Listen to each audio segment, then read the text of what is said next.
الحمد لله وكفى وسلام على عباده الذين اصطفى أما بعد فأعوذ بالله من الشيطان الرجيم بسم الله الرحمن الرحيم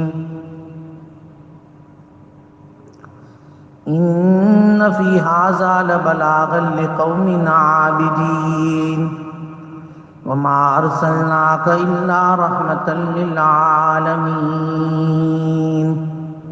صدق الله مولانا العظيم درود شریف اللهم صل على سيدنا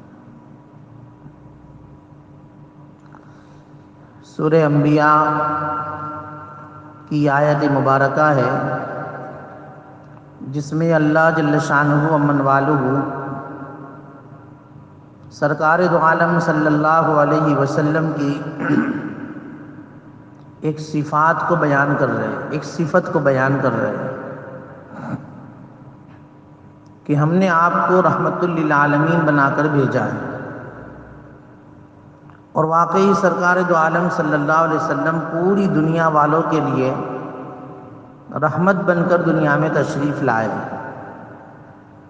جس طرح اللہ تبارک و تعالی رب العالمین ہے، اس طرح سرکار دو عالم صلی اللہ علیہ وسلم رحمت للعالمین ہے۔ جس طرح اللہ تعالیٰ کی بہت ساری صفات ہیں، ان میں صفت رحمت یہ بہت معتم بشان صفت ہے کہ اسی صفت رحمت کی وجہ سے بہت سارے لوگ،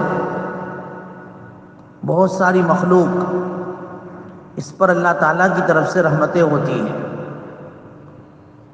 برحمتی وسعت کل شیء، قرآن میں ہے کہ میری رحمت تمام چیزوں کے اوپر وسیع ہے، حاوی ہے، اور اسی صفت رحمت کی وجہ سے اللہ تعالیٰ قیامت کے دن اپنے بہت بڑے بڑے گنہگار بندوں کو بھی معاف کر دیں گے۔ جب رحمتوں کا ظہور ہوگا اللہ تبارک و تعالیٰ گنہگاروں کو بھی معاف کریں گے۔ تو اللہ کی بہت ساری صفات ہے، اس میں صفت رحمت ایک بہت بڑی صفت ہے۔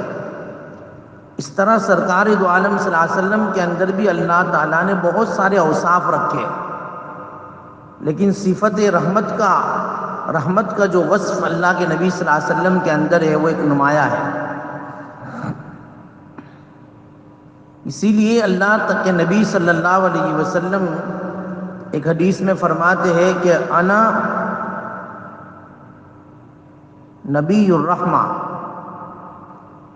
اور انا النبی الرحمتی مہدات، او کما قال النبی صلی اللہ علیہ وسلم، میں نبی رحمت بنا کر بھیجا ہوں اور میں ایک ہدیتاً رحمت اللہ تبارک و تعالیٰ نے مجھے بنایا ہے۔ آپ علیہ الصلوۃ والسلام کے دل میں بہت زیادہ رحم تھا، اس لیے اللہ کے نبی صلی اللہ علیہ وسلم پوری امت پر، اللہ کی پوری مخلوق کے اوپر رحم و کرم کا معاملہ فرماتے تھے، کیونکہ حدیث میں آتا ہے، حدیث قدسی، اللہ تعالیٰ فرماتے الخلق عیال اللہ، جتنی مخلوق ہے نا سب میرا کنبہ ہے، اللہ کا کنبہ ہے، اللہ کا قبیلہ ہے، اور ہر ایک کو اپنے قبیلے سے محبت ہوتی ہے، اللہ کو اپنی مخلوق سے بھی محبت ہے۔ ہر ایک آدمی اپنے خاندان، اپنی فیملی کے اوپر احسان کرتا ہے، ان کے اوپر جو ہے ان کی نگرانی کرتا ہے، ان کے ساتھ ہمدردی کا معاملہ کرتا ہے۔ اللہ بھی اپنی مخلوق کے ساتھ احسان کرتے ہیں، ہمدردی کا معاملہ کرتے ہیں۔ آگے اللہ تعالیٰ فرماتے ہیں کہ الخلق عیال اللہ، مخلوق اللہ کا کنبہ ہے، فَأَحَبُّ الْخَلْقِ إِلَى اللَّهِ مَنْ يُحْسِنُ إِلَيْهِ، اللہ تبارک و تعالیٰ مخلوق میں سے اسی کو زیادہ پسند کرتے ہیں جو اس کے کنبے کے ساتھ احسان کا معاملہ کرتا ہے۔ جو مخلوق کے ساتھ ہمدردی کا معاملہ کرتا ہے، مخلوق میں سب سے زیادہ محبوب اللہ کو وہ ہے۔ اور ظاہری بات ہے اللہ کے نبی صلی اللہ علیہ وسلم نے مخلوق پر کتنا احسان کیا ہے۔ آپ علیہ الصلوۃ والسلام نے ہر وقت یہ فکر رکھی، یہ غم رکھا کہ دنیا میں بسنے والا ہر انسان ایمان کی دولت سے مالا مال ہو جائے، جنت میں جانے والا بن جائے، جہنم سے بچ جائے. یہ اللہ کے نبی کی فکر، غم، قرآن. قرآن نے کہنا پڑا، اللہ تعالیٰ کو کہنا پڑا کہ آپ اتنی فکر نہ کریں. کیا ان کے ایمان نہ لانے کے اوپر لعلک باخع نفسک اللہ یکونوا مؤمنین، اپنے آپ کو ہلاک کر دو گے صرف اس بات پر کہ وہ ایمان نہیں لا رہے؟ لعلک باخع نفسک.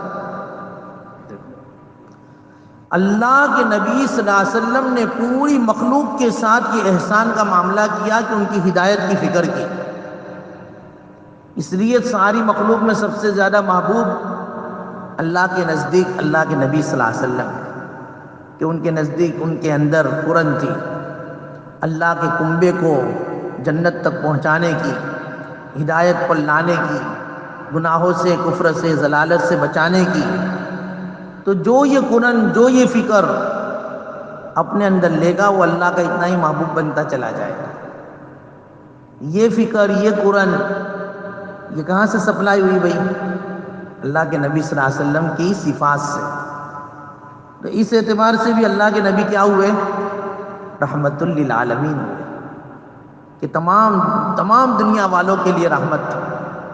ہاں، تو تمام دنیا والوں کے لیے رحمت. تو یہاں ایک اشکال یہ ہوتا ہے کہ چلو ایمان والوں کے لیے رحمت تو سمجھ میں آتا ہے، کافروں کے لیے کیسی رحمت؟ تو اس کو ایک مثال سے سمجھو.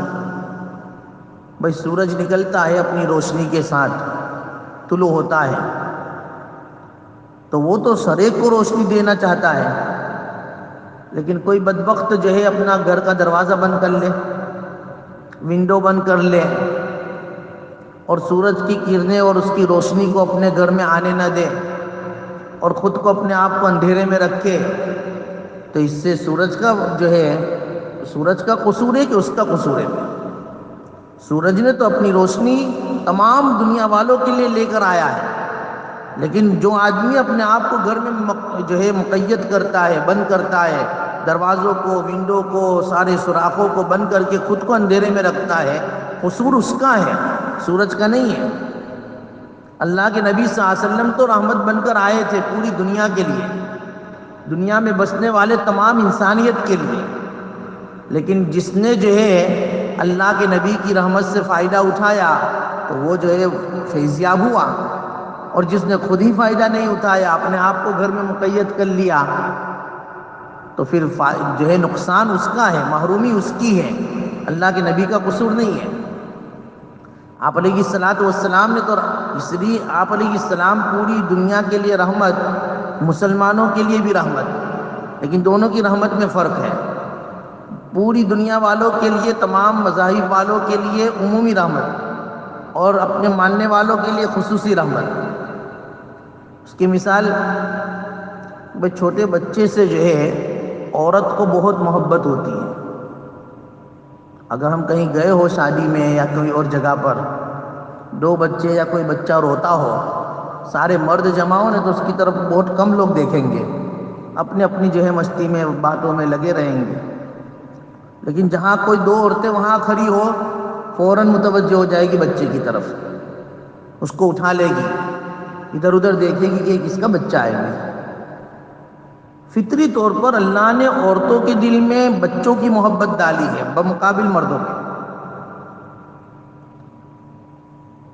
اور اسی طریقے پر ایک مقدمہ آیا تھا، ہم جب فارسی اول میں تھے اس وقت ایک کتاب پڑھائی جاتی ہے مدارس عربیہ کے اندر، حکایات لطیف، پوری کتاب فارسی میں ہوتی ہے. اس کے اندر ایک لطیفہ تھا، ایک حکایت تھی کہ ایک بچے کے بارے میں دو عورتوں نے جھگڑا کیا، مقدمہ کیا. وہ عورت کہہ رہی ہے کہ یہ میرا بچہ ہے، دوسری عورت کہہ رہی ہے کہ نہیں یہ میرا بچہ ہے. قاضی کے سامنے مقدمہ دائر ہوا. اب کسی جو ہے صورت سے پتہ نہیں چلا کہ کس کا بچہ ہے.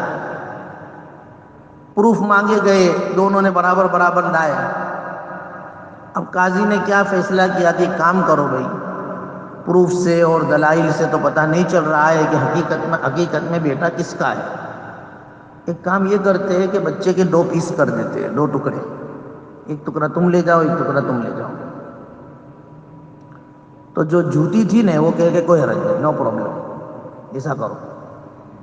لیکن جو حقیقی ماں تھی اس نے کہا نہیں نہیں نہیں قاضی صاحب ایسا مت کرو، اس بچے کو جو ہے ایسے ہی رہنے دو اور یہ اس کو دے دو، آتی جاتی کبھی جو ہے کبھی کبھی تو دیدار کر لوں گی اپنے بچے کا۔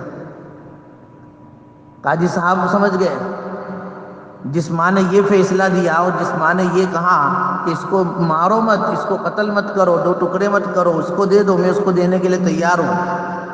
قاضی صاحب نے فیصلہ کر لیا کہ حقیقی ماں یہ ہے۔ تو ساری عورتیں بچوں کی ہمدرد ہوتی ہے، ان کے لیے رحمت ان کے اندر موجزن ہوتی ہے، لیکن تمام بچوں کے لیے ایک عام رحمت ہوتی ہے، اور اپنے بچے کے لیے خصوصی، اپنے بچے کے لیے اس کے لیے خاص رحمت ہوتی ہے، خاص محبت ہوتی ہے۔ ٹھیک اسی طریقے پر سرکار دو عالم صلی اللہ علیہ وسلم تمام کے لیے رحمت ہے، لیکن امت محمدیہ کے لیے خصوصی رحمت ہے۔ آپ علیہ الصلوۃ والسلام کو اپنی امت سے بہت محبت، اس لیے اللہ کے نبی صلی اللہ علیہ وسلم کی رحمت سے ہر ایک نے حصہ پایا، ہر ایک نے، چاہے کوئی بھی طبقہ ہو۔ تاجر کا طبقہ ہے تو تاجر نے بھی اللہ کی نبی کی رحمت سے حصہ پایا۔ وہ کیسے کہ اللہ کے نبی صلی اللہ علیہ وسلم نے تاجروں کو اور اس کی فضیلت کو بیان کیا کہ بھئی التاجر الصدوق الامین مع النبیین والصدیقین والشہداء۔ تاجر ہے، بزنس مین ہے، بزنس کر رہا ہے، تجارت کر رہا ہے، تو کہ اگر سچائی کے ساتھ کرے گا، امانت داری کے ساتھ کرے گا، حقوق شرعیہ کے مطابق کرے گا، جھوٹ نہیں بولے گا، گبن اور دھوکہ نہیں دے گا، چوری نہیں کرے گا، دیکھو تجارت کر رہا ہے، سچائی کے ساتھ امانت داری کے ساتھ کر رہا ہے، تو یہی اس کی بزنس، یہی اس کی تجارت اس کو کہاں تک پہنچائے گی؟ تو کہ قیامت کے دن نبیوں کے ساتھ کھڑا ہو جائے گا، شہیدوں کے ساتھ کھڑا ہوگا، صالحین اور نیک لوگوں کے ساتھ اس کا حشر ہوگا۔ ہے بزنس میں، ہے دنیا کما رہا ہے، لیکن سچائی کے ساتھ کر رہا ہے تو اللہ تعالیٰ اس کو اتنا ثواب دیں گے۔ اس لیے کہا نا کہ بھئی کمانا یہ کوئی گناہ نہیں ہے، یہ بھی ایک ضرورت ہے، اللہ تعالیٰ نے اس کا حکم دیا ہے، ہاں کہ بھئی حلال کماؤ، یہ بھی ایک فریضہ ہے، لیکن بعد الفریضہ، نمازوں کو پہلے اہتمام کے ساتھ پڑھو، الکسب الحلال فریضۃ بعد الفریضہ، حدیث میں حلال کمانا یہ فرض ہے، لیکن بعد الفریضہ، فرض ادا کرنے کے بعد، یعنی نمازوں کے اہتمام کے بعد، جو فرائض ہیں نماز وہ پڑھو، پھر یہ نہیں کہ حلال کمائی کے اندر نمازیں بھی چھوٹ جائے تو پھر یہ ہمارے لیے بہت بڑا خطرہ ہے، بہت بڑا خطرہ۔ اللہ کے نبی کی رحمت سے تاجروں نے اس اعتبار سے حصہ پایا کہ اللہ کے نبی نے سچے تاجروں کی فضیلتیں بیان کی اور جھوٹے تاجروں کے لیے وعیدیں بیان کی کہ تجارت کرتے ہیں، جھوٹ بولتے ہیں، تو جھوٹ بول کر وہ اپنے مال کو حرام حرام کر لیتے ہیں، وہ اپنے مال میں بے برکتی پیدا کر لیتے ہیں، پھر وہ مال ان کے لیے وبال جان بنتا ہے، وہ مال ان کے لیے جو ہے راحتوں کو اور بہت زیادہ سکون کو لے کر نہیں آتا، وہ مال ان کے لیے بے چینی لے کر آتا ہے۔ تو اس اعتبار سے تاجروں نے اللہ کے نبی کی رحمت سے حصہ پایا۔ آپ علیہ الصلوۃ والسلام کی رحمت سے بھئی بیٹیوں نے حصہ پایا۔ زمانے جاہلیت میں بیٹیوں کی کیا حیثیت تھی سب کو معلوم ہے کہ وَإِذَا الْمَوْءُودَةُ سُئِلَتْ، قرآن نے اس کو بیان کیا، زندہ درگور کر دیتے تھے۔ جس گھر کے اندر بیٹی پیدا ہو وہ گھر ماتم ہوتا تھا، بیٹی کیوں پیدا ہوئی، اس کو مار ڈالو، اس کو زندہ دار دو، زمین کے اندر ڈانٹ دو۔ اللہ کے نبی صلی اللہ علیہ وسلم نے فضیلت بتائی، ارے بیٹی تو رحمت ہوتی ہے۔ جس باپ نے 2 بیٹیوں کی پرورش کر لی، ایک حدیث میں 3 بیٹیوں کی پرورش کر لی، صحابہ کے پوچھنے پر کہا کہ اگر ایک بیٹی ہے تو ایک بیٹی کی پرورش کر لی، اس کو بڑا کیا، اس کو جو ہے برابر تعلیم دی، اچھی ادب سکھائے، اور پھر اس کی عمر ہو جانے کے بعد اچھے گھرانے میں اس کی شادی کرا دی، ہاں تو کہ قیامت کے دن اللہ تبارک و تعالیٰ اس کو میرے ساتھ کر دیں گے، جنت میں میرے ساتھ کر دیں گے، یعنی کہ اس کو جنت میں اللہ تعالیٰ جگہ عطا فرما دیں گے۔ بیٹیوں کی پرورش پر جنت کا وعدہ، اس اعتبار سے بیٹیوں کے لیے رحمت کہ جن بیٹیوں کے لیے جو ہے زمانے جاہلیت کے اندر جن کا کوئی مقام نہیں تھا، جن کی کوئی وقت نہیں تھی، اللہ تبارک و تعالیٰ نے نبی کریم صلی اللہ علیہ وسلم کے ذریعے اس کا مقام بتایا اور ان بیٹیوں کی حفاظت ہوئی۔ پھر بیٹیوں کو لوگ جو ہے اچھی نظر سے دیکھنے لگے اور بیٹیوں کے آنے پر خوشیاں منانے لگے۔ بیٹوں کی پرورش پر اور بیٹوں کی جو ہے شادی کے کرانے پر فضیلت ہے، یہ بھی بہت بڑا جو ہے ایک ذمہ داری ہے جو وہ ادا کر رہے ہیں ماں باپ، لیکن اس کے بڑا کرنے پر، شادی کرانے پر جنت کی بشارت نہیں، لیکن بیٹی کی جو ہے پرورش پر، اس کی شادی کرانے پر جنت کی بشارت۔ آپ علیہ الصلوۃ والسلام ہر طبقے نے آپ کی رحمت سے حصہ پایا ہے۔ بیوہ مثال کے طور پر، بیوہ لوگوں کی جو ہے زمانے جاہلیت کے اندر کوئی تصور ہی نہیں تھا، اگر کسی کا شوہر کا انتقال ہو جائے تو اس بیوہ کو دوسری مرتبہ شادی کرانے کا اور دوسری مرتبہ اس کو عزت کا مقام دینے کا زمانے جاہلیت میں کوئی تصور نہیں تھا۔ بالکل وہ بیوہ ہو گئی، ختم ہو گیا، موت تک ایسے ہی رہو۔ اللہ کے نبی صلی اللہ علیہ وسلم نے جو ہے اپنی نبوت کے بعد، بعثت کے بعد، ہم ازواج مطہرات کا تذکرہ صبح سنتے ہیں، حضرت خدیجہ رضی اللہ تعالیٰ عنہ سب سے پہلا جس کا نکاح ہوا اللہ کے نبی کا، بھئی بیوہ تھی نا، دو شوہر ان کی انتقال ہو گئے تھے، تیسرے اللہ کے نبی صلی اللہ علیہ وسلم۔ ان کے انتقال کے بعد حضرت سودا بنت زمعہ سے اللہ کے نبی نے نکاح کیا، وہ بھی بیوہ۔ بہت ساری عورتیں آپ علیہ الصلوۃ والسلام کی سوائے حضرت عائشہ کے وہی کنواری تھی، باقی بیواؤں سے اللہ کے نبی نے نکاح کر کے امت کو اس کا پیغام دیا کہ بھئی اس کے نکاح کرنے پر اور اس کو جو ہے گھر دلانے پر، اس کو ایک عزت کا مقام دینے پر اللہ تبارک و تعالیٰ کے یہاں بہت زیادہ اجر و ثواب ہے۔ جب یہ بات بتائی گئی تو صحابہ کرام رضوان اللہ علیہم اجمعین نے پھر یہ سلسلہ شروع ہوا زمانے جاہلیت میں۔ اسی لیے ایک واقعہ آتا ہے غزوہ موتا، یہ بہت بڑا غزوہ ہوا تھا۔ جب غزوہ موتا ختم ہوا، تمام عورتیں، تمام بچے اپنے شوہروں کا، اپنے باپ کا انتظار کر رہے تھے مدینہ منورہ کے قریب جا کر۔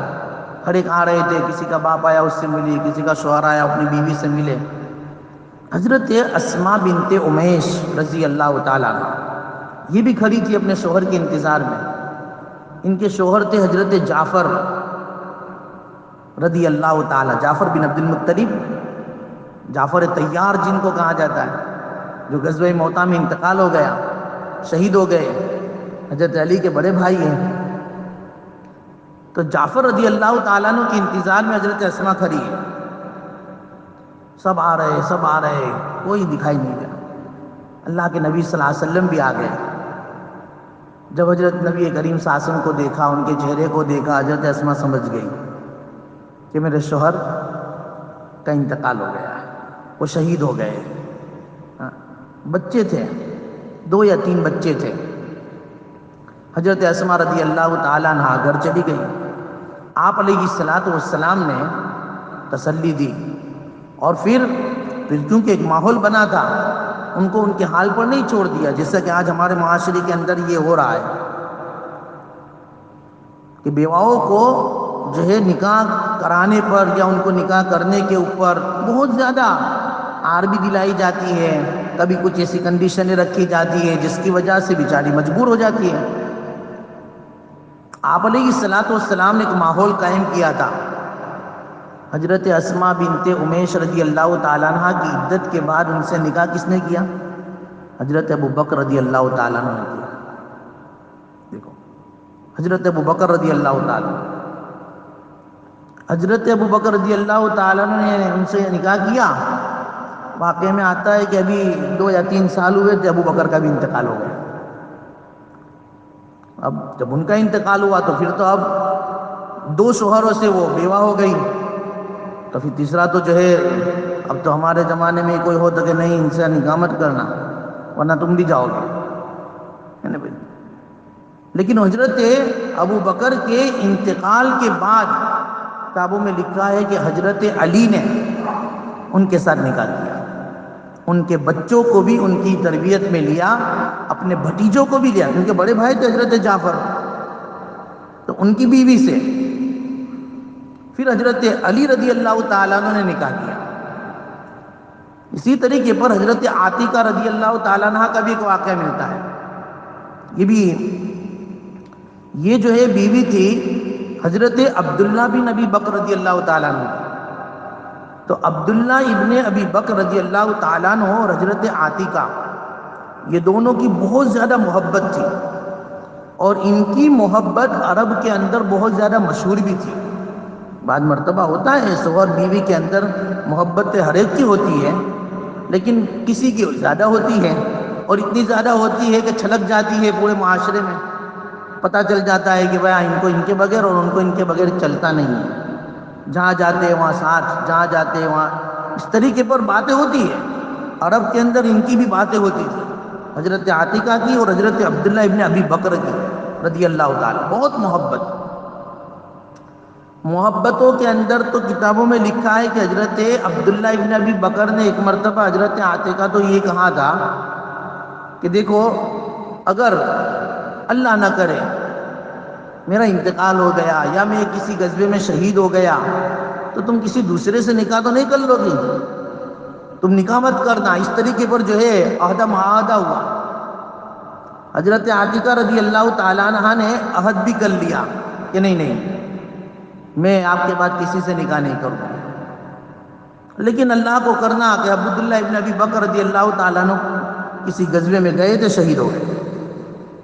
ایک ماحول بنایا تھا اللہ کے نبی صلی اللہ علیہ وسلم کہ بھئی نہیں، اس طرح کا عہد و معاہدہ اگر اس کے خلاف کیا جائے کوئی حرج نہیں ہے، ان جو ہے نکاح کر لینا چاہیے۔ آپ علیہ الصلوۃ والسلام نے ایک عفت و پاک دامنی کا ماحول قائم کرنے کے لیے اب حضرت عاتقہ رضی اللہ تعالیٰ عنہ کو سمجھایا، اور پھر ان کے ساتھ جو ہے ان کے چچا زاد بھائی تھے، کون؟ حضرت عمر رضی اللہ تعالیٰ، عمر بن خطاب، یہ حضرت عاتقہ کے چچا زاد بھائی بھی تھے، تو حضرت عمر رضی اللہ تعالیٰ عنہ نے ان کے ساتھ نکاح کر لیا۔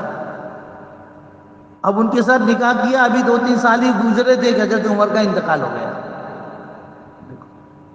اب حضرت عمر کے انتقال کے بعد ان کی وہ جو ہے عدت کے بعد ان کے ساتھ پھر تیسرے صحابی نے نکاح کیا، عشرہ مبشرہ حضرت زبیر ابن عوام رضی اللہ تعالیٰ، ان کے ساتھ ان کا نکاح ہوا۔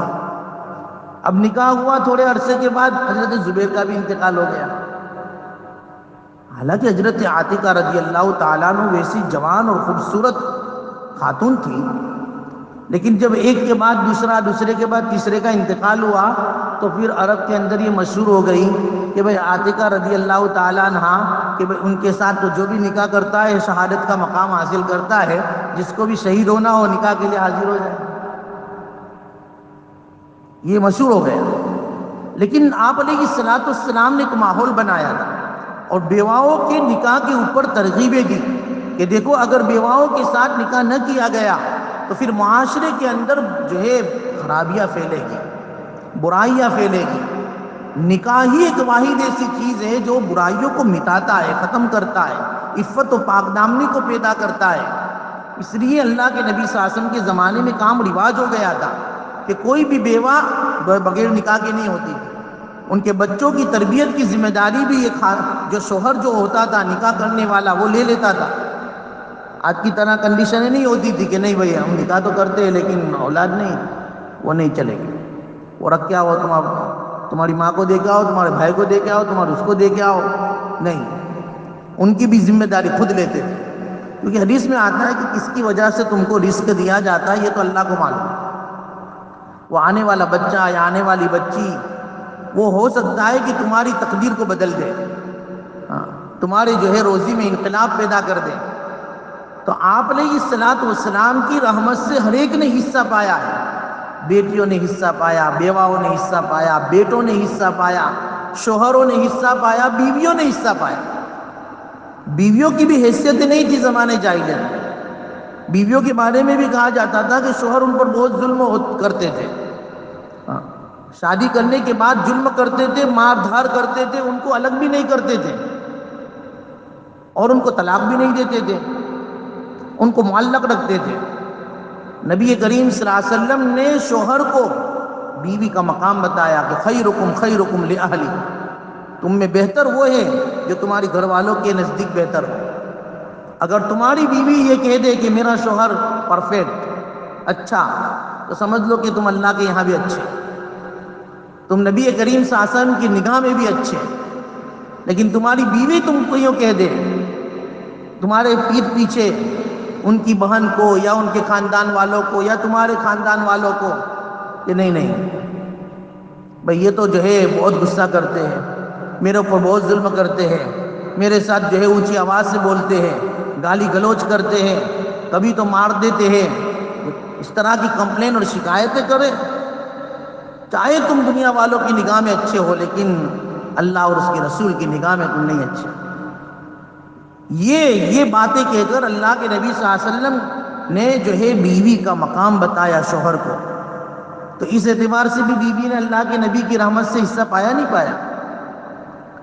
شوہروں کا مقام بھی بتایا بیویوں کو کہ بیوی شوہروں کو جو ہے غلام نہ بنائے، کہ شوہر کہ یہ تو جو ہے تمہارے بڑے ہیں، ان کی جو ہے تابعداری، ان کی عزت، ان کی رسپیکٹ یہ تمہارے لیے ضروری ہے. ہاں اللہ کے نبی صلی اللہ علیہ وسلم نے یہاں تک فرما دیا کہ اگر میری شریعت میں اللہ کے علاوہ کسی کے سامنے سجدہ کرنے کی اجازت ہوتی، میں ہر بیوی کو، ہر وائف کو یہ حکم دیتا کہ وہ اپنے ہسبینڈ کو سجدہ کرے. اتنا مقام بتایا. اور یہاں تک بتایا کہ بھئی تمہارے شوہر کی رسپیکٹ، عزت اور خدمت کرو. تم اپنے شوہر کی خدمت کر کر کے ان کا حق ادا نہیں کر سکتی. اگر بالفرض اللہ نہ کرے، ہر ایک کو اللہ صحت عافیت عطا فرمائے، لیکن اگر وہ بیمار ہو گیا، اس کے جسم کے اندر جو ہے اگر بہت زیادہ پھنسیاں نکل گئی، پھوڑے نکل گئے، پیپ وغیرہ جو ہے ہر جگہ ہر زخم پر آ گیا، اور یہ بیوی اس جو ہے زخم کو جو پیپ سے بھرا ہوا ہے اپنے منہ سے جو ہے وہ پیپ نکالے، اپنے ہاتھ سے نکالے اور اس کی صفائی کرے، تب بھی وہ اپنے شوہر کا حق ادا نہیں کر سکتی. کہ جو شوہر اس کی ساری ضرورتوں کا خیال رکھ رہا ہے، اس کے کھانے کی، پینے کی، رہنے کی، اس کی ساری جائز حاجتوں کو پورا کر رہا ہے، اور اس کو پورا کرنے کے لیے نہ رات دیکھ رہا ہے نہ دن دیکھ رہا ہے، اپنی ساری صلاحیت، اپنی ساری تھکن، اپنی ساری اس کے پیچھے لگا رہا ہے، تو اس بیوی کو بھی یہ حکم دیا کہ نہیں، اپنے شوہر کی عزت کرو، ان کا رسپیکٹ کرو، ان کے سامنے اونچی آواز سے نہ بولو. ہر ایک کو اللہ کے نبی صلی اللہ علیہ وسلم نے اس کا مقام بتا کر اس کی طرف سے رحمت، تو یہ شوہروں کو رحمت ملی. شوہروں کا مقام بیان کر کے عورتوں کو اس کے اوپر متنبع کیا. تو ہر ایک اعتبار سے پڑوسیوں کو بھی رحمت ملی.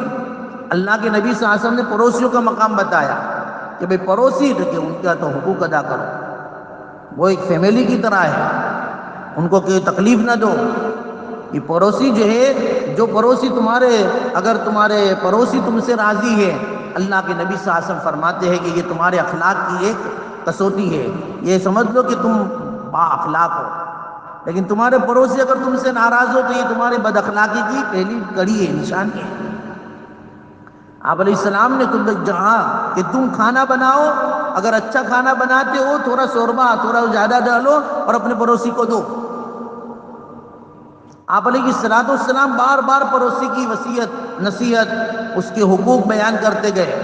اما عائشہ فرماتی ہے کہ اللہ کے نبی نے ما زال جبرائیل، اللہ کے نبی نے فرمایا حضرت عائشہ کو کہ اے عائشہ، جبرائیل میرے پاس اتنی مرتبہ آئے، اتنی مرتبہ آئے، اتنی مرتبہ آئے. کیوں؟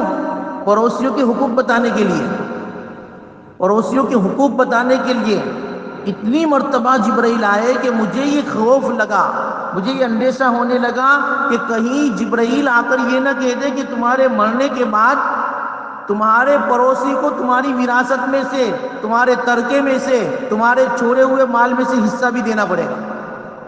جیسا کہ باپ کے مرنے پر بیٹے کو دیتے ہیں، بیٹیوں کو دیتے ہیں، ماں کو دیتے ہیں، باپ کو دیتے ہیں، تمہارے پڑوسیوں کو بھی حصہ ملے گا۔ اس طرح اللہ کے نبی صلی اللہ علیہ وسلم نے پڑوسیوں کے حقوق بیان کیے۔ آپ علیہ الصلوۃ والسلام نے صرف انسانوں کے لیے نہیں، حیوانوں کے لیے بھی، عالمین تو تمام لوگ ہیں، جنات بھی، چرند بھی، پرند بھی، اور تمام لوگ آپ علیہ الصلوۃ والسلام کی رحمت سے حصہ لیا ہے۔ عبداللہ ابن ابی بکر رضی اللہ تعالیٰ یا عبداللہ ابن عمر، راوی کا نام بھول گیا، لیکن وہ فرماتے ہیں کہ ایک مرتبہ ہم اللہ کے نبی صلی اللہ علیہ وسلم کے ساتھ کسی غزوے میں یا کسی سفر میں جا رہے تھے، ایک جگہ پر ہم اترے، آپ علیہ السلام قضاء حاجت کے لیے گئے، اور ہم جو ہے وہاں بیٹھے تھے کہ ایک کبڑی، ایک پرندہ تھا، اس کے 2 بچے تھے، وہ 2 بچے ہم نے لے لیے۔ جب 2 بچے لیے تو وہ جو پرندہ تھا وہ ہمارے سر کے اوپر مندلانے لگا، چہچہار کرنے لگا، کیونکہ وہ پرندہ اس کے بچے تھے۔ جب اللہ کے نبی قضاء حاجت کر کے آئے، آپ علیہ السلام نے اس کی چہچہاٹ سنی، فوراً سمجھ گئے کہ یہ اپنے بچوں کے لیے رو رہی ہے، تڑپ رہی ہے، بلبلا رہی ہے، شکایتیں کر رہی ہے۔ اللہ کے نبی نے کہا کہ بھئی اس کے بچے کس نے لیے؟ تو عبداللہ ابن عمر تھے یا عبداللہ ابن ابی بکر، وہ کہتے کہ میں نے۔ اللہ کے نبی صلی اللہ علیہ وسلم نے فرمایا جہاں سے لیے وہاں کا رکھ کے آؤ، وہاں رکھ کے آؤ، یہ ماں شکایت کر رہی ہے کہ اس کے بچے کو یہ لے گئے۔ اللہ کے نبی صلی اللہ علیہ وسلم جانوروں کے لیے بھی رحمت۔ ایسے تو بہت سارے واقعات ہیں۔ آپ علیہ الصلوۃ والسلام کے سامنے ہرنی نے آ کر شکایت کی تھی کہ میرے بچے لے گئے۔ آپ علیہ الصلوۃ والسلام کے پاس آ کر تو گھوڑے نے شکایت کی، اونٹ نے شکایت کی کہ میرا مزدور میرے سے کام زیادہ لیتا ہے اور مجھے کھانا کم دیتا ہے، میرے اوپر میری طاقت سے زیادہ بوجھ ڈالتا ہے۔ اللہ کے نبی صلی اللہ علیہ وسلم نے ان کے مالک کو جا کر اس کی کمپلین کی کہ دیکھو تمہارا یہ جو ہے اونٹ، تمہاری یہ سواری کمپلین کر رہی ہے، شکایت کر رہی ہے۔ تو اللہ کے نبی صلی اللہ علیہ وسلم رحمت ہے جانوروں کے لیے بھی، انسانوں کے لیے بھی۔